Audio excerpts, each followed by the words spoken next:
जो एक बड़ा दावा कर रहे हैं कि इजराइल खत्म होने की स्थिति पर है। अयतुल्ला अली खामेनेई साहब को लेकर के है कि अभी तक उनका अंतिम संस्कार फ्यूनरल नहीं किया गया है। तो इसीलिए था क्योंकि अमेरिका में देखा जा रहा है कि ट्रंप के विरोध में वहां की जनता बड़े पैमाने पर सड़क पर उतर रही है, जो ये कह रही है कि हमें किंग नहीं चाहिए, है कि ईरान में फैसला आखिर ले कौन रहा है। बातचीत कहीं कोई पर्दे के पीछे चल रही है या ईरान की कोई कोशिश है कि ये जंग रुके? तो लिहाजा हम जंग नहीं रोकेंगे, हम अपना डिफेंस उस वक्त तक करते रहेंगे जब हम पूरी तरह से अपना बदला नहीं ले लेते हैं। अमेरिका के 48 घंटे की युद्ध विराम की मांग को ईरान ने ठुकरा दिया। क्या अमेरिका को पिछले कुछ दिनों में बहुत ज्यादा नुकसान हो चुका है? क्या ईरान की पकड़ जंग पर कसती जा रही है? 28 फरवरी को ईरान पर हमले से शुरू हुई मिडिल ईस्ट की जंग अब एक ऐसे मोड़ पर पहुंच गई है जहां इस वक्त सिर्फ तबाही का मंजर नजर आ रहा है। अमेरिका में उथल पुथल मचा हुआ है। इजराइल हमले कर तो रहा है लेकिन पलटवार से बेहाल भी है। दुनिया वैश्विक मंदी की ओर बढ़ रही है। इसी ताजा हालात पर ईरान के जमातुल मुस्तफा इंटरनेशनल यूनिवर्सिटी के रिसर्च स्कॉलर सैयद सज्जाद सफावी से खास आप लोगों के लिए हमने बातचीत की ताकि आप जंग की असली सूरत हाल से वाकिफ हो सकें। इस बातचीत में सज्जाद साहब ने बड़े और अहम खुलासे किए हैं। सज्जाद साहब वैश्विक राजनीति पर बड़ी ठोस पकड़ रखते हैं और मिडिल ईस्ट की हर धड़कती नब्ज को समझते हैं। बड़ी मुश्किलों से हम उन्हें जोड़ पाए क्योंकि जंग के चलते बहुत सारी दिक्कतें सामने आ रही थी। इसलिए इस बातचीत को पूरा सुनिए और ध्यान से सुनिए। सज्जाद साहब, आपका बहुत बहुत स्वागत है इंडियन प्रेस हाउस के मंच पर। हम ये समझ रहे हैं कि किन मुश्किलों के साथ आप हमसे जुड़े हैं। वहां चीजें कतई आसान नहीं है, लेकिन आपने हमारे लिए समय निकाला, इसके लिए आपका बहुत बहुत धन्यवाद। एक सबसे पहला सवाल है कि जब ये जंग शुरू हुई तो इजराइल और अमेरिका का ये मानना था कि बहुत कम समय में वो ईरान की सत्ता को हटा देंगे, एक स्ट्राइक करेंगे और ईरान की सत्ता हट जाएगी और उसके बाद वो अपने हिसाब से रिजीम बना लेंगे। लेकिन आज जब जंग एक महीना से ऊपर हो चुका है, फिर भी ऐसे कोई सूरत हाल दिख नहीं रहा है और अब ऐसा माना जा रहा है कि अमेरिका इस जंग में कहीं ना कहीं फंस गया है। तो आखिर ईरान ने ये पूरी बाजी पलटी कैसे और यहाँ तक आया कैसे? थोड़ा ये बताइए पहले हमें। बिस्मिल्लाहिर्रहमानिर्रहीम। सबसे पहले तो आपका शुक्रिया, आपको और आपके व्यूवर्स को आदाब अर्ज करते हैं। देखिए, इसमें हमें लौटना पड़ेगा ईरान की हिस्ट्री की तरफ, ख़ासकर 1979 में जब ईरान में रेवोल्यूशन आया है आयतुल्ला खुमैनी की लीडरशिप के अंदर। इससे पहले ईरान के अंदर आप जानते हैं कि यहाँ पर मोनार्की थी, यहाँ पर बादशाहत थी, बल्कि ईरान का 2500 साल का मोनार्की का पूरा सिस्टम रहा है, बादशाहत का पूरा सिस्टम रहा है। और उसके बाद यहाँ पर अलग अलग आप कह सकते हैं मुल्कों की या सुपर पावर की लॉबीज रही हैं यहाँ पर, और उनके ज़रिए से हमेशा ईरान की हुकूमत, ईरान की पॉलिटिक्स में इंटरफेरेंस रहा है, चाहे वो इंग्लैंड का हो, अमेरिका का हो, रशिया का हो, जिसकी वजह से यहाँ पर जो लोकल गवर्नमेंट्स होती थी वो अपना काम करने के बजाय और अपने तरीके से काम करने के बजाय अमेरिका की तरफ से, इंग्लैंड की तरफ से, रशिया की तरफ से या बाकी जो भी लॉबीज यहाँ पर इंटरफेरेंस हुआ करता था, उनके कहने पर चला करती थी। लेकिन 1979 में जब रेवोल्यूशन आया है, इनकलाब आया है ईरान के अंदर, उसके बाद पूरी तरह से यहाँ पर सिस्टम चेंज हुआ है। ये जो आज आप देख रहे हैं कि अमेरिका, खासकर चूंकि असल इसमें अमेरिका है, इसराइल तो आप कह सकते हैं पपेट है उसका, जिसको यहाँ पर इस रीजन में लाकर उसने बिठाया है। उनकी उस वक्त से कोशिश रही है ईरान के इस इनकलाब को, ईरान के इस नए इस्लामिक सिस्टम को ख़त्म करने की। आप जानते हैं कि 1979 में जब इनकलाब आया है तो उसी वक्त से अमेरिका ने अपनी कोशिश शुरू कर दी थी इस नए इनकलाब को ख़त्म करने की। इसीलिए इस इनकलाब के 1 साल के बाद हम देखते हैं सद्दाम के ज़रिए से एक जंग थोपी जाती है ईरान के ऊपर, जो 8 साल तक लगातार जारी रहती है, जंग चलती रहती है। और उसमें सद्दाम सिर्फ एक चेहरा था, एक पपेट था, उसके पीछे आप कह सकते हैं दुनिया की सारी बड़ी ताकतें, खासकर अमेरिका उसको सपोर्ट कर रहा था। दुनिया के 57 कंट्रीज, 57 ममालिक सद्दाम को सपोर्ट कर रहे थे ताकि वो ईरान के ऊपर कब्जा कर लें, ईरान के रेवोल्यूशन को खत्म कर दें, उसका जो नया सिस्टम है, जो इस्लामी क्रांति के बाद इस्लामी मुल्क बना है, उसको पूरी तरह से खत्म कर दें। लेकिन उस वक्त भी जब ईरान के पास कुछ भी नहीं था, बल्कि ईरानी कहते थे कि वो कांटे वाली तार जो जंगों में मामूलन आमतौर से इस्तेमाल होती है दुश्मन का रास्ता रोकने के लिए, वो हमारे पास नहीं थी। और ऐसे में 57 मुल्कों के जरिए हम पर हमला हुआ है ताकि हमारे इनकलाब को, हमारे मुल्क को खत्म किया जाए, उसको दोबारा कैप्चर किया जाए। हमने 8 साल तक जंग लड़ी और दुश्मन को हमने पीछे ढकेल दिया और एक फुट जमीन पर भी हमने कब्जा नहीं करने दिया। तो आज हम देखते हैं ईरान तो बहुत पावरफुल है, ईरान तो बहुत आगे निकल चुका है। ईरान के पास इस वक्त दुनिया की सबसे बड़ी मिसाइल टेक्नोलॉजी है, दुनिया की ड्रोन टेक्नोलॉजी है। इसके अलावा आप कह सकते हैं कि डिफेंस में इतना ईरान मजबूत हो चुका है कि आज अमेरिका जैसा सुपर पावर चाहते हुए भी ईरान का कुछ नहीं बिगाड़ पा रहा है। इस्राइल जैसा देश कि जिसका ये मानना था और ये कहना था कि उसे कोई हरा नहीं सकता है, उसके ऊपर कोई हमला नहीं कर सकता है, उसका कोई कुछ बिगाड़ नहीं सकता है। 1 महीने से ज्यादा हुआ है कि वो ईरान का कुछ बिगाड़ नहीं पा रहा है, बल्कि ईरान के ऊपर जो हमला हुआ है और ईरान ने उल्टा जो पलटवार किया है, उसकी वजह से न सिर्फ अमेरिका कमजोर हो गया है, बल्कि इस्राइल खत्म होने के दहाने पर आ गया है। तो लिहाजा हम देखते हैं ये आप एक कि बड़ा दावा आज कर की रहे बात हैं नहीं है, कि बल्कि ईरान की हिस्ट्री में हम देखते हैं कि ये सज्जाद साहब दहाइयों से कम 50 साल की हिस्ट्री हमें नजर आती है। सज्जाद साहब, आप जो एक बड़ा दावा कर रहे हैं कि इजराइल खत्म होने की स्थिति पर है, हालांकि इजराइल का ये दावा है कि उसके वो जो नुकसान हो रहा है वो बहुत थोड़ा नुकसान हो रहा है उसका। तो जी असल में असली सूरत क्या है? ईरान और इजराइल के नुकसान के अगर पैमाने की बात की जाए, दोनों देशों की तुलना की जाए, तो असली सूरत क्या है? देखिए, ये मैं नहीं कर रहा हूं, बल्कि इस वक्त जो दुनिया के एक्सपर्ट्स हैं, चाहे वो ईरान के अपने इसराइल के अपने एक्सपर्ट्स हों, वेस्टर्न और यूरोपियन एक्सपर्ट्स हों, उनका ये मानना है कि जो असली ताकत इसराइल की थी, इसराइल जिस बेस पर खड़ा था, इसराइल जिस बेस पर बना था और जिस बेस पर उसने अलग अलग मुल्कों से यहूदियों को बुलाकर फिलिस्तीन में बसाया था और फिलिस्तीन के ऊपर कब्जा किया था, उसकी जो मेन पावर थी वो उसकी सिक्योरिटी पावर थी, जिसके बारे में इसराइली कहता था कि हमारे पास आयरन डोम है, हमारे पास थार्ड है, हमारे पास ये है वो है। और जो पूरा आप कह सकते हैं कि उनका डिफेंस सिस्टम था, एक उनका जो मिलिट्री पावर थी 2, और उसके अलावा जो सिक्योरिटी सिस्टम था वो पूरी तरह से तबाह हो चुका है। उनका ये कहना था कि हमारी तरफ कोई ड्रोन, कोई रॉकेट, कोई बम, कोई मिसाइल हमारी तरफ आ ही नहीं सकता है, क्योंकि हमने इतना मजबूत सिस्टम बना के रखा है। लेकिन आज हम देख रहे हैं कि ईरानी ड्रोन्स आसानी से वहां पर पहुंच रहे हैं, ईरानी मिसाइल्स उनके बिल्डिंग्स को या जहां पर भी वो लगते हैं पूरी तरह से तबाह कर रहे हैं। तो यहां से वाज़ेह होता है कि इसराइल अब वो इसराइल नहीं रहा है, वो कमजोर हो चुका है। बल्कि जब अक्टूबर 2023 में 2023 में हमास ने बड़ा हमला किया था इसराइल के ऊपर, तो उस वक्त ईरान के सुप्रीम लीडर आयतुल्ला खामनाई ने कहा था कि इसराइल बहुत कमजोर हो चुका है। या मैं आपको सईद हसन नसरुल्लाह, हिजबुल्लाह के जो चीफ थे जिनको शहीद किया गया था, उनका यह कहना था कि इसराइल मकड़ी के जाले से ज्यादा कमजोर है। तो वो कमजोर इसराइल हमें इस वक्त नजर आ रहा है।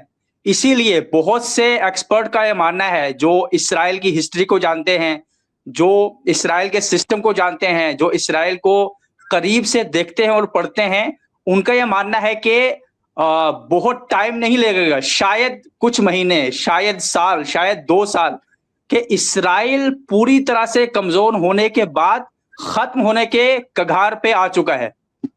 ये आप बहुत बड़ी बात कह रहे हैं। इसमें एक सवाल मेरा ये है कि ईरान और अमेरिका के बीच जो अदावत है वो तो 79 से हम देख रहे हैं, लेकिन अमेरिका अभी तक ईरान पे हमला करने से बचता रहा है, और वही नेतन्याहू को जब हम देखते हैं तो वो कहते हैं कि हम 40 साल से ईरान पे हमला करना चाह रहे थे, अब जाकर के किए। तो इससे एक नैरेटिव ये बना कि शायद ट्रंप अमेरिका के पहले ऐसे राष्ट्रपति हुए जो नेतन्याहू के ट्रैप में फंस गए और ईरान पे हमला कर दिया। एक सवाल आता है, तो आपकी जंग जो है ये अमेरिका और इजराइल जैसे दो मुल्क से है या ट्रंप और नेतन्याहू जैसे दो नेताओं से है?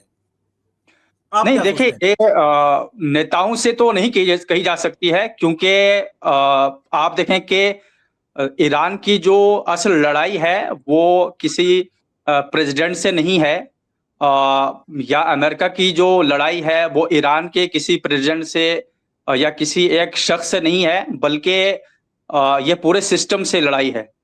जब यहाँ पर रेवोल्यूशन आया है और उस वक्त अमेरिका की पूरी मोनोपोली यहाँ पर थी, ईरान का तेल अमेरिका पूरी तरह से पी रहा था और अपने आप को उससे ताकतवर बना रहा था। ईरान में जो हुकूमत थी वो अमेरिका के इशारों पर चलती थी। अमेरिका जो चाहता था यहाँ पर अच्छी तरह से अंजाम देता था। इसराइल का आप कह सकते हैं कि यहाँ के ऊपर इंटरफेरेंस था अमेरिका के जरिए से। तो हम देखते हैं कि रेवोल्यूशन आने के बाद वो सारी चीजें खत्म हो गई हैं।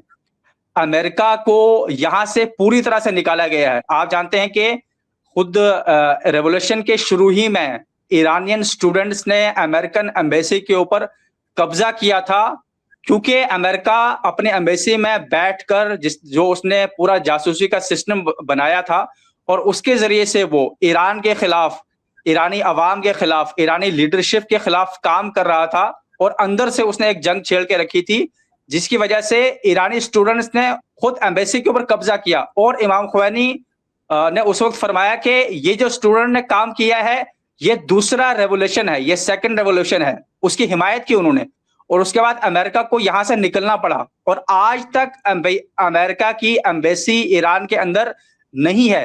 ये संकेत है इस बात का कि ईरान और अमेरिका की लड़ाई कोई मामूली लड़ाई नहीं है, बल्कि चूंकि अमेरिका को उन्होंने पूरी तरह से यहां बाहर करने के बाद उसका जो यहाँ पर इंटरफेरेंस था, उसका जो यहाँ पर कब्जा था, उसे खत्म किया है। और जाहिर है कि अमेरिका फिर से वही कब्जा चाहता है, फिर से उसी तरह से इंटरफेरेंस चाहता है, फिर से ईरान की जमीन के ऊपर, ईरान के तेल के ऊपर, ईरान के पॉलिटिक्स के अंदर अपना इंटरफेरेंस चाहता है। इसलिए आप देखते हैं कि ट्रंप ने कई बार इस बात का इजहार भी किया है कि हम रिजीम चेंज करना चाहते हैं। क्यों रिजीम चेंज करना चाहते हैं? क्योंकि ये हमारी मर्जी की हुकूमत नहीं है, हम यहाँ पर नया सिस्टम लाना चाहते हैं। कौन सा सिस्टम? जो हमारी मर्जी के मुताबिक हो। यहाँ तक कि जब आयतुल्लाह खामनेई की शहादत के बाद यहाँ पर नए लीडर का चुनाव होना था, नए लीडर को बनना था, उस वक्त ट्रंप ने कहा कि नया लीडर मेरी मर्जी से बनना चाहिए। तो ये सिर्फ ट्रंप की जबान नहीं है, बल्कि ये पूरे अमेरिकन सिस्टम की आवाज है कि जो इस वक्त ट्रंप खुलकर बयान कर रहा है, पूरी दुनिया के सामने इजहार कर रहा है। तो लिहाजा ये जो जंग है ये असल में आइडियोलॉजी की जंग है, ये इस्लामी रेवोल्यूशन की जंग है उस पूरे अमेरिकन इंपीरियलिज्म सिस्टम के साथ कि जो ईरान कई दहाइयों से लड़ रहा है। इसलिए इसको सिर्फ ट्रंप के खिलाफ, सिर्फ आप कह सकते हैं नेतन्याहू के खिलाफ ना देखा जाए, बल्कि आज जो ईरान में एक बात कही जाती है वो ये कि ये ईरानियों की, या आप इस तरह से वो कहते हैं कि हम ईमान वालों की, हम हक वालों की एप्स्टीन क्लास के साथ जंग है, ये अमेरिका के साथ नहीं। ये सवाल मैं पूछा भी इसीलिए था क्योंकि अमेरिका में देखा जा रहा है कि ट्रंप के विरोध में वहां की जनता बड़े पैमाने पे सड़क पर उतर रही है, जो ये कह रही है कि हमें किंग नहीं चाहिए और वो वॉर के खिलाफ है। इजराइल में भी इस तरीके के प्रोटेस्ट के कुछ फुटेज आए हैं सामने, इसलिए ये सवाल उठा था। खैर, मेरा सवाल ये है कि जो लंबे समय से, या कह लीजिए कि दूसरे विश्व युद्ध के बाद जो काम रूस और चीन नहीं कर पाया, वो इस जंग में देखने को मिला कि नाटो अमेरिका से अलग हो गया। ये कमाल कैसे आप देखते हैं इसको? देखें, इसमें सबसे पहली जंग ये जो बात है वो ये कि अमेरिका ने जो जंग शुरू की है, ट्रंप ने जो जंग शुरू की है, वो जहां खुद उनके अमेरिकन जो एक्सपर्ट्स हैं या जो हत्ता उनके जो पॉलिटिशियंस हैं, उनके जो सेनेट के अंदर लोग हैं, उनका भी ये कहना है कि उनसे कोई एडवाइस नहीं ली गई, इसके बारे में कोई प्लानिंग नहीं की गई, हत्ता नाटो के साथ इसमें बातचीत नहीं की गई, या जो उनके जो दूसरे अलायंस हैं, यूरोप सबसे बड़ा उनका एलाई है, उनके साथ बात नहीं की गई, उनको एतमाद में नहीं लिया गया, ताकि उसके बाद ये जंग शुरू की जाए। और उसके बाद जो इसके रिजल्ट्स सामने आ सकते थे इस जंग के, ईरान पर हमला करने का मतलब क्या है, उसका रिजल्ट क्या हो सकता है, अमेरिका को क्या नुकसान हो सकता है, रीजन के ऊपर क्या असर पड़ सकता है, दुनिया के ऊपर क्या असर पड़ सकता है अगर अमेरिका ईरान के ऊपर हमला होता है, इसके बारे में कुछ सोचा नहीं गया। बल्कि ट्रंप की और नेतन्याहू की जो प्लानिंग थी इस जंग के बारे में, वो ये थी कि हम ईरान के आयतुल्लाह को शहीद कर देंगे, उनकी जो टॉप लीडरशिप है उनको खत्म कर देंगे, उनके जो टॉप कमांडर्स हैं उनको मार देंगे, और उसके बाद हम आएंगे और जमीनी लड़ाई लड़ेंगे, और ईरान की जो जनता है वो भी हमारा साथ देगी, और हम रजीम चेंज कर देंगे। तो ये गोया इस तरह से प्लान बनाया गया था कि हम कुछ दिन के अंदर ये सारा काम कर देंगे। लेकिन हम देखते हैं कि पहले दिन जब हमला हुआ है 28 फरवरी को, आयतुल्ला खामनाई को, यहाँ के सुप्रीम लीडर को शहीद किया गया है, उसके 1 घंटे के अंदर ही ईरान ने जिस तरह से रिलेटेड किया है, ईरान ने जो जवाबी कार्रवाई की है और अमेरिकन बेसेस के ऊपर जिस तरह से हमला किया है, वो मामूली हमला नहीं था, बल्कि वो पूरे अमेरिकन सिस्टम को, अमेरिकन बेसिस को खत्म करने वाला था। तो ईरान ने पहले ही से वार्न कर दिया था कि भाई हम जंग नहीं करना चाहते हैं, लेकिन अगर हमारे ऊपर हमला होता है तो हम जहां भी अमेरिकन इंटरेस्ट होगा, खासकर उसके बेसिस होंगे, उसके ऊपर हमला करेंगे, इसराइल के ऊपर हमला करेंगे। और ईरान ने जिस तरह से एंट्री की है, जवाब दिया है, अपना डिफेंस किया है, वो एक्सपेक्ट नहीं कर रहे थे कि ईरान इतना बड़ा हमला करेगा। और जितना आगे बढ़ते गए हैं, उनको ये समझ में आता गया है कि भाई हम एक दलदल में फंस चुके हैं, और अब इससे निकलना हमारे लिए आसान नहीं है। और खासकर हम देखते हैं कि ईरान ने अब तक एक खास वेपन कि जो इस्तेमाल नहीं किया था, जिसका आज तक, वो स्ट्रेट ऑफ होर्मुज है। स्ट्रेट ऑफ होर्मुज एक ऐसी चीज ईरान के पास है कि जिसको ईरान ने अब अपने कंट्रोल में लिया है, और उसकी वजह से इस वक्त आप देखते हैं कि पूरी दुनिया के ऊपर उसका असर पड़ रहा हुआ है। जाहिर है कि ये एक ऐसी चीज है ईरान के पास कि अब अमेरिका भी चाहते हुए भी उसका कुछ बिगाड़ नहीं सकता है, बल्कि दुनिया की कोई भी ताकत इस वक्त ईरान के मुकाबले में खड़ा होने के लिए तैयार नहीं है। हत्ता ट्रंप अपने अलाइज को बार बार बुला रहा है, उनको हेल्प करने के लिए बुला रहा है, न सिर्फ अपने अलाइज, अब आप देखें कि उसे चाइना को बुलाना पड़ रहा है अपनी मदद के लिए, यानी जो दुश्मन जिसको अपना समझता है उसे अपनी मदद के लिए बुलाना पड़ रहा है। ये हालत है।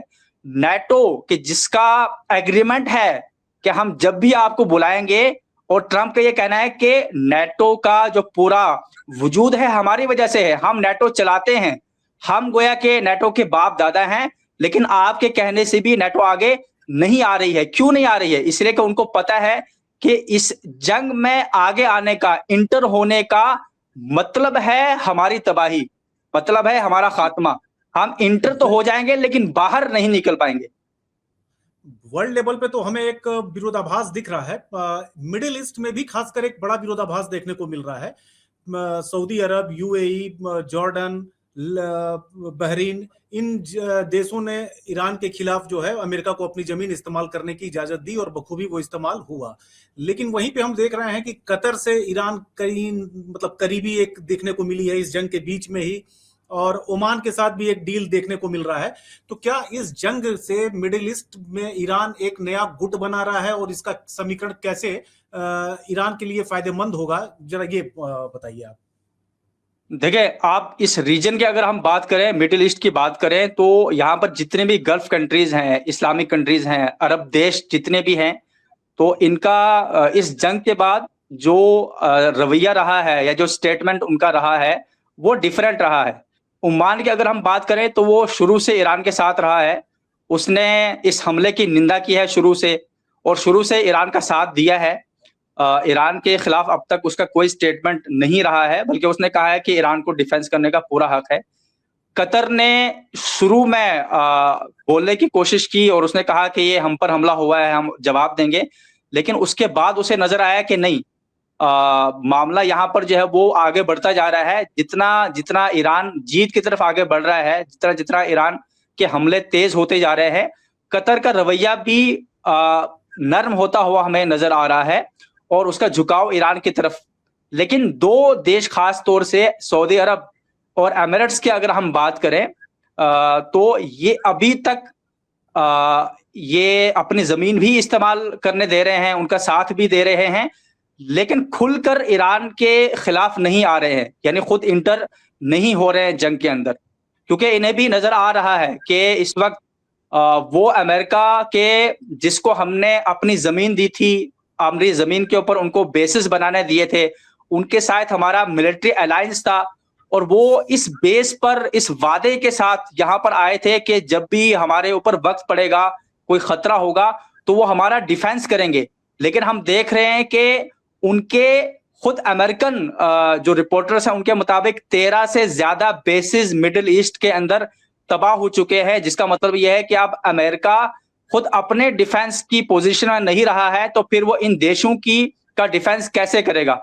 लिहाजा इन देशों को भी आहिस्ता आहिस्ता ये नजर आ रहा है कि ईरान अब मजबूत पोजीशन में आ रहा है। इसलिए इस जंग के बाद जो आप कह सकते हैं कि मिडिल ईस्ट होगा वो एक नया मिडिल ईस्ट होगा, बल्कि सिर्फ मिडिल ईस्ट की बात नहीं हम कर रहे हैं, बल्कि जो दुनिया इस जंग के बाद एक नई दुनिया बनेगी जिसको न्यू वर्ल्ड ऑर्डर कहा जाता है, वो न्यू वर्ल्ड ऑर्डर बिल्कुल डिफरेंस होगा। अब अमेरिका की जो सुप्रीमेसी थी वो इस जंग के बाद पूरी तरह से खत्म हो जाएगी और नई ताकतें, नया अलायंस जो उभरता हुआ हमें नजर आता है, चाहे वो चाइना हो, उसमें रशिया हो, ईरान हो, हत्ता उसमें इंडिया का नाम भी लिया जाता है। ये एक नया अलायंस बनेगा जो वेस्ट के बजाय ईस्ट के अंदर होगा। तो जाहिर है कि उसके अंदर जो गल्फ कंट्रीज हैं उनको अपनी पोजीशन क्लियर करना पड़ेगी कि भाई क्या वो अब भी अमेरिका के साथ हैं या नहीं, जो बल्कि नया अलायंस बनेगा कि जिसमें ईरान का आप कह सकते हैं कि बहुत बड़ा हिस्सा होगा। ईरान की बात सुनी जाएगी, ईरान के फैसलों को सुना जाएगा, बल्कि ईरान शायद अपने फैसले भी दूसरों के सामने पेश करे। ईरान के एडवाइस के बगैर यहाँ पर अब इस रीजन के अंदर कोई भी काम नहीं होगा, कोई भी हरकत नहीं होगी जिस तरह से हमें नजर आ रहा है। तो जाहिर है कि इन देशों को अपनी पोजीशन क्लियर करना पड़ेगी। ये फैसलों से ही एक बात और कंफ्यूजन इस समय चर्चा में है, खबरों में है कि ईरान में फैसला आखिर ले कौन रहा है। सारे फैसले आईआरजीसी ले रही है या राष्ट्रपति के पास उनके अधिकार हैं या मुस्तफा खामेनेई साहब और आईआरजीसी मिलकर फैसले ले रहे हैं। इसको लेकर के एक बड़ा कंफ्यूजन भी है, खबरें भी कई तरह से विरोधाभासी आ रही हैं। तो थोड़ा सा इसको आप एक साफ तस्वीर एक पेश करिए ईरान की हालात की इस वक्त नेतृत्व। देखिए, यहाँ पर ईरान में जो सिस्टम है वो आप जानते हैं कि एक इस्लामिक कंट्री है, ये इस्लामी देश है। यहाँ पर पूरा सिस्टम इस्लामी सिस्टम है और खासकर इस्लामी देशों में भी हम जब बात करते हैं और इस्लामी पॉइंट ऑफ व्यू की जब हम बात करते हैं तो यहाँ पर आप देखते हैं कि शिया पॉपुलेशन जो मेजॉरिटी है, तो शिया जो स्कूल ऑफ थॉट है उसका जो अपना पॉलिटिकल सिस्टम है उसके मुताबिक यहाँ पर हुकूमत होती है, जिसको यहाँ पर वलायत फ़क़ीह कहा जाता है। जो ईरान का सुप्रीम लीडर होता है उसे इमाम कहा जाता है या उसको वली फ़क़ीह कहा जाता है। जो मैन पावर ईरान की है और जितने भी अहम स्ट्रेटजीज होती है, जितने भी अहम फैसले होते हैं, वो वली फ़क़ीह की तरफ से लिए जाते हैं, जो इस वक्त आयतुल्ला मुज्तबा खामनाई साहब हैं। जाहिर है कि वो न सिर्फ ये कि यहाँ के सुप्रीम लीडर हैं, बल्कि यहाँ पर जो मिलिट्री है या यहाँ पर जो आईआरजीसी है या जितनी भी बाकी पावर्स है, उन सब की लीडरशिप उन्हीं के हाथ में है। असल जो स्ट्रेटजीज होती है वो उन्हीं की तरफ से बनाई जाती हैं, जंग को वही लीड कर रहे हैं, असल जो जंगी फैसले होते हैं उन्हीं की तरफ से लिए जाते हैं। लेकिन जाहिर है कि जो प्रेसिडेंट है वो अपना काम करते हैं, गवर्नमेंट को प्रेसिडेंट चलाता है, वो जितने भी उनको एग्जीक्यूटिव फैसले लेने होते हैं वो खुद प्रेसिडेंट लेते हैं। इसी तरह से जो आईआरजीसी है या यहाँ की जो मिलिट्री है उसका काम डिफेंस है। उनके लिए लाइंस क्लियर हैं कि उनको क्या लाइंस दी गई हैं और वो उन्हीं लाइंस के मुताबिक, उन्हीं स्ट्रेटेजी के मुताबिक कि जो सुप्रीम लीडर की तरफ से दी गई हैं उसी के ऊपर अमल करते हैं। तो पूरा सिस्टम है यहाँ पर जो मिलकर काम करता है। बल्कि अब इस सिस्टम की कामयाबी यह है कि अब इसने पूरी तरह से पब्लिक को भी अपने साथ ले लिया है और ये बहुत बड़ी कामयाबी होती है एक देश की, एक मुल्क की, कि जब वो कोई फैसला करती है, जब जंग होती है या जब कोई बड़ा काम होता है, अगर पब्लिक पूरी तरह से आपके साथ है, इसका मतलब यह है कि पूरा देश एक जगह खड़ा है, उसकी एक आवाज है। अच्छा, एक सवाल आयतुल्ला अली खामेनेई साहब को लेकर के है कि अभी तक उनका अंतिम संस्कार फ्यूनरल नहीं किया गया है, इसके पीछे क्या कारण है? देखें, आयतुल्ला अली खामनाई कोई आम इंसान नहीं है। वो एक इंटरनेशनल लीडर रहे हैं। पूरी इस्लामी दुनिया उनको अपना लीडर मानती रही है, चाहे वो शिया हो या सुन्नी हो। वो आप कह सकते हैं कि दुनिया के जो 57 इस्लामी देश हैं, उन सब के वो लीडर रहे हैं, उन सब के वो इमाम रहे हैं। और सिर्फ इतना ही नहीं, बल्कि आप देखते हैं कि उनकी जो लीडरशिप है, उनकी जो पॉलिटिक्स थी, उनकी जो सोच थी, उसका असर दूसरे देशों के ऊपर भी रहा है। यहाँ तक कि हमारा कोई भी प्राइम मिनिस्टर जब ईरान आता था, चाहे वो मनमोहन सिंह हो, चाहे वो मोदी जी हो या अटल बिहारी वाजपेयी हो, इससे पहले जितने भी रहे हों, वो जब ईरान आते थे तो आयतुल्ला खामनाई से जरूर मिलते थे। यानी इतना आप कह सकते हैं कि उनका असर पूरी दुनिया के ऊपर रहा है। जाहिर है कि एक ऐसे शख्स का जो फ्यूनरल है वो आम तौर से नहीं होना चाहिए। जब होगा तो पूरी ईरान की जनता उसके अंदर आएगी। ईरान की जनता जब हम बात करते हैं तो 90 मिलियंस की बात करते हैं, 9 करोड़ लोगों की बात करते हैं। और सिर्फ ईरान की जनता नहीं, बल्कि दुनिया भर में जहां पर भी मुसलमान खासकर शिया रहते हैं, वो ये चाहते हैं और वो ये चाहेंगे कि उनका जो अंतिम संस्कार है वो उसमें शरीक हो, चाहे वो इराक हो, लुबनान हो, पाकिस्तान हो, इंडिया हो, दूसरे जितने भी देश हैं, जाहिर है कि वो भी इसमें शामिल होना चाहेंगे। खासकर जो लीडरशिप है उनकी, वो भी इसमें आना चाहेगी। जाहिर है कि इसके लिए जंग के इन हालात में आसान नहीं है कि अंतिम संस्कार को इस तरह से मैनेज किया जाए। तो मुझे लगता है कि ये जब तक जंग चलती है तब तक मुमकिन नहीं होगा, मुश्किल होगा। इस जंग के खात्मे के बाद बड़े पैमाने के ऊपर, इंटरनेशनल पैमाने के ऊपर उनका अंतिम संस्कार होगा कि जिसमें करोड़ों की तादाद में लोग शामिल होंगे और दुनिया के अलग अलग देशों से लोग यहाँ पर उनके अंतिम संस्कार में आएंगे। खामेनेई साहब से जुड़ा हुआ एक और सवाल है कि अक्सर वो अपनी तकरीरों में भारत के पहले प्रधानमंत्री जवाहरलाल नेहरू का जिक्र किया करते थे। तो नेहरू को कैसे देखते थे खामेनेई साहब और क्या एक रिलेशन क्या था, क्यों ये जिक्र करते थे वो तकरीरों में? देखें, खामनेई साहब की जो सबसे बड़ी चीज है वो ये कि वो खुद एक थिंकर है, वो एक स्कॉलर हैं थे, वो एक फिलोसोफर थे, एक इंटेलेक्चुअल थे और उनको एक इंटेलेक्चुअल की नजर से भी देखा जाता है पूरी दुनिया के अंदर। इसलिए खामनेई साहब दुनिया भर के इंटेलेक्चुअल्स को न सिर्फ सुनते थे बल्कि उनको पढ़ते थे, उनकी बातों के ऊपर गौर करते थे, टिप्पणियां किया करते थे। उन्होंने जवाहरलाल नेहरू साहब की लिखी हुई सभी किताबों को पढ़ा है। उनकी जवाहरलाल नेहरू की खासकर जो वर्ल्ड डिस्कवरी के बारे में, इंडिया के बारे में जो किताबें हैं वो पर्शियन में ट्रांसलेट हुई हैं। आयतुल्ला खामनेई ने सारी किताबों को पढ़ा है, वो उनका रेफरेंस भी देते हैं। हत्ता अपने बहुत से तकरीरों में वो अपने अवाम से या जो उनके सामने लोग आते हैं उनसे कहते हैं कि आप जवाहरलाल नेहरू की किताबों को पढ़ें। इसलिए वो चूंकि वर्ल्ड लेवल पर एक बड़े लीडर माने जाते थे, ईरान भी उनको एक खास रिस्पेक्ट की नजर से देखता था।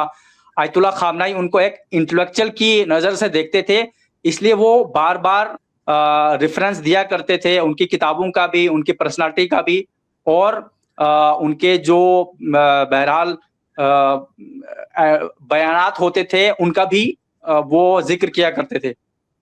अच्छा, एक सवाल जो मुझे लगता है कि ईरान से जुड़े किसी भी पक्ष को असहज कर देता है, वो सवाल ये होता है कि क्या ईरान में महिलाओं की स्थिति वाकई वैसी है जैसी खबरें मीडिया में आती हैं, या इससे उलट एक तस्वीर है? क्योंकि हम जब आंकड़ों में देखते हैं तो आंकड़ों में ये दिखता है कि ईरान दुनिया का सबसे ज्यादा महिला साक्षरता वाला देश है, तो ये थोड़ा सा कंट्राडिक्टरी दिखता है। लेकिन हालात क्या है महिलाओं को लेकर के? उनकी आजादी क्या की बहुत सीमित है, या उनको कितने अधिकार मिले हुए हैं? जी, अगर आजादी की बात की जाए, देखिए समझ में कैसे आता है कि किसी भी देश के अंदर महिलाओं को आजादी है या कि नहीं है। तो आप कैसे पता चलाते हैं आजादी की? जब आप बात करते हैं तो आजादी का क्या मतलब होता है? एक मर्तबा आजादी का मतलब ये होता है कि आप महिलाओं को ये पूरी परमिशन दे कि वो अपने कपड़े उतार कर पूरी तरह से सोसाइटी के अंदर आ जाए। तो जाहिर है कि अब अगर हम अपने देश की, हिंदुस्तान की बात करें, तो हिंदुस्तान की संस्कृति भी इस बात की इजाजत नहीं देती है कि हम अपनी महिलाओं को पूरी तरह से वेस्टर्न जो कल्चर है उसकी तरह से नंगा करके बाजारों में और सड़कों के ऊपर लेकर आए। अगर इसको आजादी कहते हैं तो ईरान में आप जानते हैं कि इस्लामी हुकूमत है। सवाल सिर्फ कपड़े का नहीं है, या जी, ईरान में जो मैं आ सवाल है रहा वो हूँ उसी की वाकई तरफ। कपड़े का ही है? जी, मैं उसी की तरफ आ रहा हूँ, क्योंकि बाद लोग आजादी का मतलब यही लेते हैं। तो लिहाजा जाहिर है कि इस्लाम एक इस्लामी देश है, और इस्लाम में हिजाब कंपलसरी है लेडीज के लिए। और जहां इस्लाम के अलावा भी यहाँ ईरान का जो कॉन्स्टिट्यूशन है उसमें लेडीज के लिए सर का ढकना और ऐसे कपड़े पहनना कि जो एक लेडी को, एक औरत को पहनना चाहिए, वो कंपलसरी है। उसमें यानी उस तरह से चादर की और बुर्के की बात नहीं है, बल्कि एक आप हिंदुस्तान में एक जो शरीफ लेडी, एक आम लेडी है, वो जिस तरह के कपड़े पहनती है, सर पर दुपट्टा रखती है, उस हद तक यहाँ पर हिजाब जो है वो कंपलसरी है। लेकिन उस पर भी सख्ती नहीं होती है। आज आप ईरान के किसी भी शहर में आ जाएं, खासकर जो ईरान का कैपिटल है तेहरान, वहां पर आप आ जाएं तो आपको पूरी तरह से नजर आएगा कि यहाँ पर औरतों के बाल खुले हुए हैं, दुपट्टा उनके सर पर नजर नहीं आ रहा है। वो यहाँ पर जो अलग अलग जगहों पर लोग इकट्ठा हो रहे हैं ईरान के हिमायत में, वहां पर आपको पूरी तरह से नजर आएंगी, बात करते हुए नजर आएंगी। और दूसरी तरफ हम देखते हैं कि जो ईरान का एजुकेशन सिस्टम है, ईरान के स्कूल्स हैं, कॉलेजेस हैं, यूनिवर्सिटीज में, आप ये सारी चीजें आपको इंटरनेट पर मिल जाएंगी। ईरान में जो यूनिवर्सिटीज के अंदर स्टूडेंट्स हैं वो मर्दों से ज्यादा औरतें हैं। यहाँ पर मेल से ज्यादा फीमेल स्टूडेंट है। 65% से ज्यादा जो स्टूडेंट्स है यहाँ पर फीमेल हैं, और वो भी आपको पीएचडी स्टूडेंट्स की बड़ी तादाद यहाँ पर नजर आएगी, पोस्ट ग्रेजुएट की बड़ी तादाद नजर आएगी। इसी तरह से आप ईरान के अलग अलग ऑफिस में चले जाएं, वहां पर आपको मर्द काम करते हुए नजर आएंगे, औरतें भी काम करते हुए नजर आएंगी। ईरान की पार्लियामेंट के अंदर जहां पर मर्द एमपीज हैं, वहां पर जो है वो औरतें भी एमपीज हैं। आप ईरान के किसी भी बाजार के अंदर चले जाइए, आपको वहां पर काउंटर्स के ऊपर जो जहां पर मर्द नजर आएंगे वहां पर आपको औरतें भी नजर आएंगी। आप ईरान की सड़कों के ऊपर आ जाइए, आपको पूरी तरह से औरतों के लिए आजादी नजर आएगी। तो यहाँ पर पाबंदी किसी तरह की नहीं है, किसी भी तरह की के औरतों के राइट्स यहाँ पर नहीं दिए जाते हैं, या उनको जो है वो दबाया जाता है, उनको उनके हक नहीं दिए जाते हैं। ये वेस्टर्न मीडिया का एक नैरेटिव है जो ईरान को बदनाम करने के लिए फैलाया जाता है, और जाहिर है कि जिसने ईरान नहीं देखा है वो उसी नैरेटिव को सही समझता है, और उसके ज़हन में जो तस्वीर आती है वो इस तरह की आती है। लौटते हैं वापस जंग पे। अभी मौजूदा हालात में स्थिति क्या है? बातचीत कहीं कोई पर्दे के पीछे चल रही है, या ईरान की कोई कोशिश है कि ये जंग रुके? इस सिलसिले में वो किसी मध्यस्थ के जरिए बातचीत कर रहा है अमेरिका से? क्या तस्वीर है, क्या हालात है? देखिए, ईरान ये कहता है, ईरान के चाहे प्रेसिडेंट हो, ईरान के जो फॉरेन मिनिस्टर हैं अब्बास अराक्ची, या यहाँ के जो पार्लियामेंट स्पीकर हैं तालिबाफ, ईरान का जो आप कह सकते हैं कि पूरी गवर्नमेंट है, ईरान का जो पूरा सिस्टम है, उन सब का ये कहना है कि हम पर हमला हुआ है, हमने किसी को भी हमला नहीं किया है, हम पर जंग थोपी गई है। तो लिहाजा हम जंग नहीं रोकेंगे, हम अपना डिफेंस उस वक्त तक करते रहेंगे जब हम पूरी तरह से अपना बदला नहीं ले लेते हैं। तो लिहाजा ईरान की तरफ से अभी तक कोई भी ऐसी बात सामने नहीं आई है कि ईरान जंग बंद करना चाहता है, ईरान रोकना चाहता है। ईरान कहता है कि नहीं, हम पर हमला हो रहा है, अभी भी हमला हो रहा है, लिहाजा हम डिफेंस की पोजीशन में है और डिफेंस हमारा हक है। इसलिए जब तक हमला हो रहा है तब तक तो कोई सवाल ही पैदा नहीं होता है कि ईरान किसी भी तरह की आप कह सकते हैं कि सुलह की बात करे, ईरान जंग को रोकने की बात करे, या ईरान नेगोशिएशन की बात करे। पूरी तरह से ईरान, हत्ता जो खबरें भी आ रही हैं पाकिस्तान को लेकर, जो खबरें आ रही हैं कि पाकिस्तान मध्यस्थता कर रहा है ईरान और अमेरिका के बीच में, ये फिर क्या ये मतलब गलत खबर है या इसमें कहीं कोई सच्चाई है? देखें, कोशिश तो बहुत कर रहे हैं, पाकिस्तान ने भी कोशिश की है। हत्ता आप जानते हैं कि 4 दिन पहले 4 इस्लामिक कंट्रीज के जो फॉरेन मिनिस्टर्स थे वो इस्लामाबाद में इकट्ठा हुए थे, उन्होंने आपस में बात भी की थी, लेकिन उसका रिजल्ट कोई नहीं रहा है, क्योंकि ये ऐसी बातचीत है कि जंग जो हो रही है वो ईरान और अमेरिका के बीच में हो रही है, लेकिन आप खुद से बैठकर जो है बातें कर रहे हैं, उसमें कोई ईरान का नुमाइंदा नहीं है, हत्ता अमेरिका का नुमाइंदा नहीं है, तो जाहिर है कि 4 देश मिलकर क्या बात करेंगे। बल्कि आप जानते हैं कि इससे पहले जो यहाँ पर गल्फ कंट्रीज के देश हैं, 12 देशों ने मिलकर खुद एक अलग बैठक में भी इस पर चर्चा की थी, लेकिन जाहिर है कि उसका कोई रिजल्ट नहीं रहा है। तो ये डिसीजन तो ईरान को लेना है, कोई दूसरा नहीं ले सकता। हत्ता अमेरिका भी ये अगर डिसीजन लेता है कि हम जंग से बाहर निकलना चाहते हैं, तो जब तक ईरान डिसीजन नहीं लेगा तब तक ये जंग रुकने वाली नहीं है। ईरान ने अब तक यही स्टेटमेंट है ईरान का, और अब तक ईरान यही कहता हुआ नजर आ रहा है। लेकिन फिलहाल दुनिया चाह रही है कि ये जंग रुके, क्योंकि जंग जब रुकेगी, शांति होगी, तो विकास होता है, जीवन अपने आसान तरीके से चलता है। तो हम लोग सबकी दुआ है कि ये जंग जल्द से जल्द रुके, ताकि आम लोगों को जो नुकसान हो रहा है वो नुकसान होना बंद हो। आपने तमाम विषम परिस्थितियों के बावजूद हमारे साथ जुड़े, हमारे साथ बातचीत की, और इसके लिए आपका बहुत बहुत शुक्रिया।